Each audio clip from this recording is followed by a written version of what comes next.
channel and Got Labs. It's going to be a short video today. I haven't posted a video in a long time. I want to update everybody as to exactly what's going on here. We have moved into a new facility, as you can see, much brighter, much airier, much quieter. So hopefully the audio quality is going to be considerably better in here.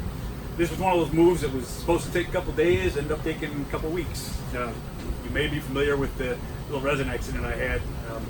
We'll be doing a video specifically on that in the very near future. If you want some more information on that, we'll be posting it. But we are officially in the new facility, even though it's not 100% complete yet. Just a little bit of construction going on here and there. But we're in enough that we can start functioning again. We got a lot planned for the upcoming weeks and months. First thing we're going to be doing here, starting this week, is a clear resin challenge. I've got a couple of different clear resins. Some of them are here already. The one from Hero Printing Resins is here. I've got one from Venus Creator here. I will have additional resins from iFun and also from Keylant. Those are on their way. They should be here this week. We're going to be testing them all side by side to see which one prints clear, which one stays clear. We're looking for something that doesn't yellow.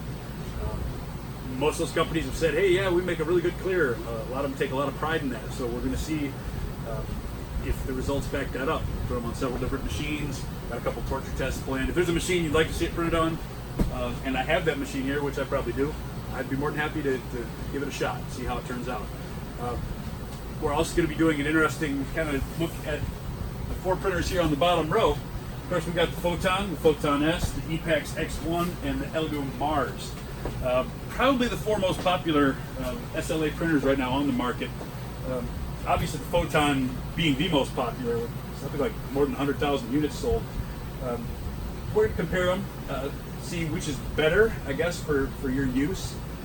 Some of the features that some have and some don't have, what makes one better than the other, all that fun stuff.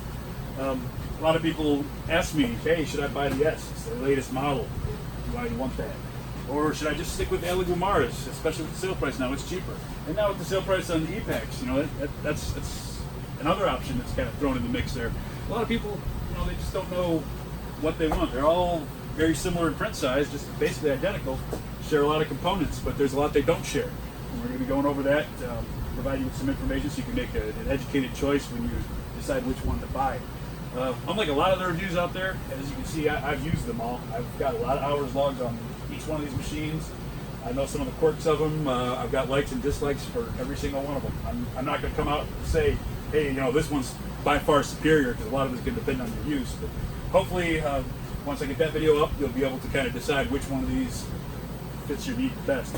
Another thing we'll be doing probably next month is going to be the larger printer challenge. We've got a Keylant S400. We've got the Phrozen Shuffle, and we are also going to have a Phrozen Transform in the near future.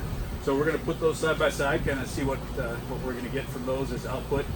There's been a lot of questions about those. A lot of people say, hey, I like these printers, but I don't think that build volume is going to be enough for me.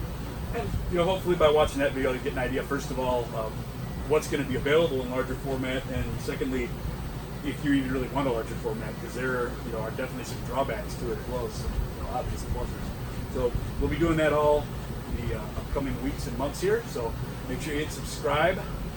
That way you get notifications when we do post videos. The video posting hopefully will be somewhat more frequent than it has been. We're done with our move now. Like I said, rather than days, it turned into weeks, but we are pretty much moved, pretty much in place, and we're going to be able to start producing some more content for you. So